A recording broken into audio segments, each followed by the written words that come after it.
कुछ कहानियां होती हैं जो वक्त के पन्नों में दबी रह जाती हैं। कहते हैं किस्मत से कोई नहीं बच सकता, लेकिन एक इंसान था जिसने किस्मत से बगावत की, जिसने अपने भाग्य को चुनौती दी और बन गया कुछ ऐसा जिसकी कल्पना उसने खुद भी कभी नहीं की थी। ना पूरी तरह इंसान, ना पूरी तरह जानवर, बल्कि एक ऐसा श्राप जो चांद की रोशनी में जाग उठता था। इसकी शुरुआत हुई एक भव्य और समृद्ध साम्राज्य से, जहां हर सुबह शांति और खुशियों की किरणें बिखरती थी। वहां का राजा पराक्रमी था और उसकी रानी सौंदर्य व करुणा की मूर्ति। उनकी एक ही बेटी थी जो राजा की आंखों का तारा और राज्य की मुस्कान थी। राजकुमारी की हंसी से महल गूंज उठता था। उसकी छोटी सी मुस्कान राजा की सारी थकान मिटा देती थी। मगर उस राज्य की शांति के पीछे एक अंधकार सांस ले रहा था, जो एक दिन उनके सुख का अंत बनने वाला था। एक दिन राजा की प्रिय रानी अचानक बीमार पड़ी और कुछ ही दिनों में इस दुनिया को अलविदा कह गई। रानी के जाने से महल का हर कोना सूना हो गया। पूरा राज्य शोक में डूब गया। राजा ने प्रण लिया कि वह दोबारा कभी विवाह नहीं करेगा। उसके लिए अब सिर्फ उसकी बेटी ही जीवन का अर्थ थी। समय के साथ घाव तो भर गए, पर खालीपन अब भी महल की दीवारों में गूंजता था।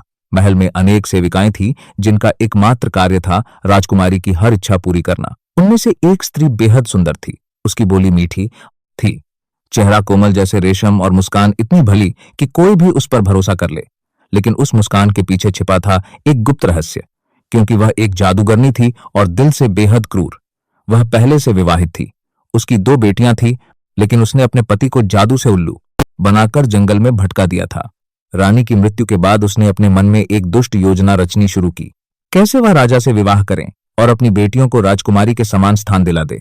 इसके लिए वह राजकुमारी का ध्यान अपनी तरफ खींचने लगती है। जादूगरनी अपनी मीठी बातों से राजकुमारी को बहका देती है और कहती है कि वह तभी खुश रहेगी जब राजा किसी ऐसी स्त्री से शादी करेंगे जो कि उसका ख्याल रखे। और ऐसा कहकर वह खुद का उदाहरण देती है कि कैसे वह राजकुमारी का ख्याल रखेगी। राजकुमारी उसकी बातों में आ जाती है और अपने पिता से उस स्त्री से शादी करने की जिद करती है। राजा दुखी होकर शादी तो कर लेता है, लेकिन एक शर्त रखता है कि अगर कभी राजकुमारी अपनी सौतेली मां या बहनों से असंतुष्ट हुई तो वह कोई शिकायत नहीं सुनेगा। राजकुमारी यह शर्त मान लेती है और उनकी शादी हो जाती है। जैसे जैसे समय बीतता है, राजकुमारी बड़ी होती है और बहुत सुंदर दिखती है। उसकी सुंदरता के चर्चे सभी राज्यों में फैल जाते हैं और बहुत सारे नौजवान उससे विवाह करने के इच्छुक होते हैं। लेकिन किसी ने भी सौतेली मां की बेटियों से शादी करने की कोई रुचि नहीं दिखाई। इससे रानी को बहुत गुस्सा आता है, लेकिन वह इसे छिपा कर रहती है। एक दिन एक युवक जो एक राजकुमार था, राजकुमारी का हाथ मांगने आता है। राजकुमार उसे पसंद आ जाता है और वह प्रस्ताव स्वीकार कर लेती है। दोनों एक दूसरे के प्रति वफादार रहने की कस्में खाते हैं।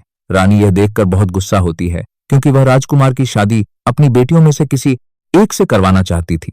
वह मन में ठान लेती है कि वह इस जोड़े को कभी खुश नहीं रहने देगी। कुछ समय बाद राजा लड़ाई पर चले जाते हैं। राजा के जाते ही रानी अपना असली रूप दिखाना शुरू कर देती है।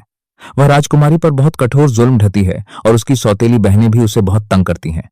एक दिन राजकुमार शिकार खेलने जंगल जाता है तो मौका पाकर रानी ने काला जादू किया और उसे एक खतरनाक भेड़िए में बदल दिया। उसने श्राप दिया कि वह उम्र भर जंगल में भटकता रहेगा। शाम तक जब राजकुमार का कोई पता नहीं चला तो राजकुमारी बहुत रोई। उसका दुख किसी से देखा नहीं गया, लेकिन रानी मन ही मन खुश थी, क्योंकि उसका दुष्ट इरादा पूरा हो चुका था। एक दिन राजकुमारी ने ठान लिया कि वह खुद उस जंगल में जाएगी जहां राजकुमार गायब हुआ था। उसने रानी से इजाजत मांगी। रानी मना तो करना चाहती थी, पर मजबूरी में हामी भर दी और अपनी एक बेटी को उसके साथ भेज दिया। दोनों जंगल की ओर निकल पड़ी।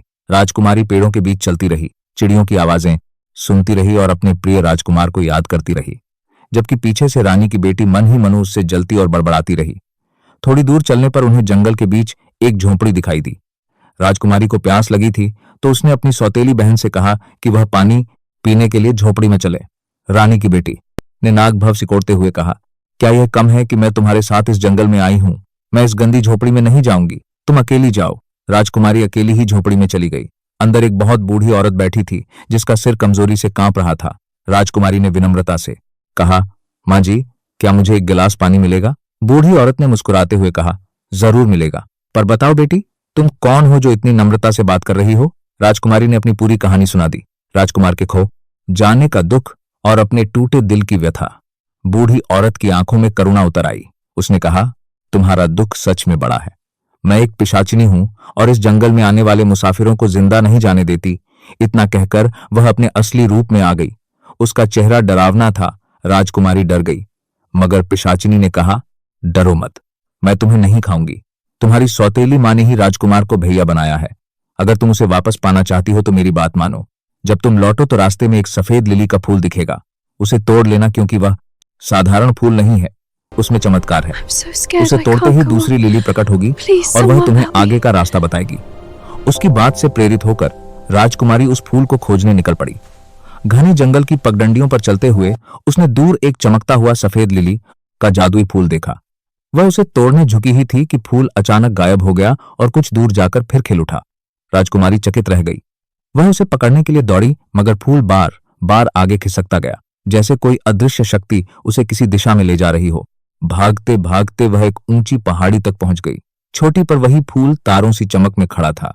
राजकुमारी ने बिना सोचे समझे खड़ी चट्टानों पर चढ़ाई शुरू कर दी। जब वह चोटी पर पहुंची, फूल शांत खड़ा उसका इंतजार कर रहा था। उसने उसे तोड़ा और सीने से लगा लिया। कुछ देर वह बस उसे निहारती रही। फिर अचानक ध्यान आया कि शाम ढल चुकी थी। चारों ओर घना अंधकार और नीचे फैला सायादार जंगल। वह रास्ता भूल चुकी थी। थकी और भयभीत राजकुमारी एक चट्टान पर बैठकर रोने लगी।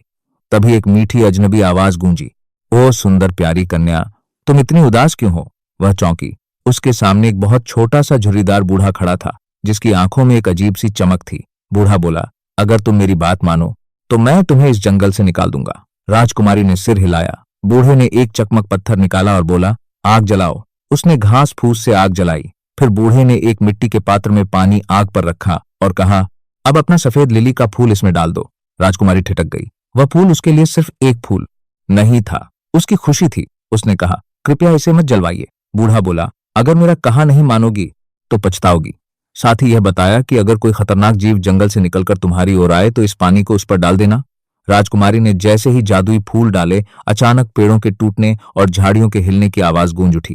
राजकुमारी चौंक कर खड़ी हो गई। सामने से एक भयानक भेड़िया उसकी ओर दौड़ता हुआ आ रहा था। राजकुमारी कांपते हाथों से पानी उठाती है और जैसे ही भेड़िया उसके करीब आता है, वह पानी उसके ऊपर पलट देती है। पल भर में एक चमत्कार होता है। भेड़िए की खाल जमीन पर गिरती है और उसके भीतर से एक सुंदर युवक प्रकट होता है। वह और कोई नहीं, वही राजकुमार था जिसे जादुई श्राप से जादूगरनी रानी ने वियरवुल्फ बना दिया था।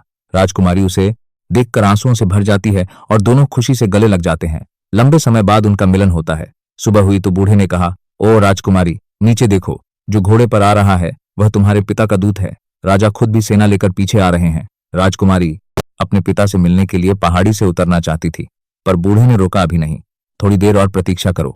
राजकुमारी नीचे देखती रही। किले में हलचल मची थी।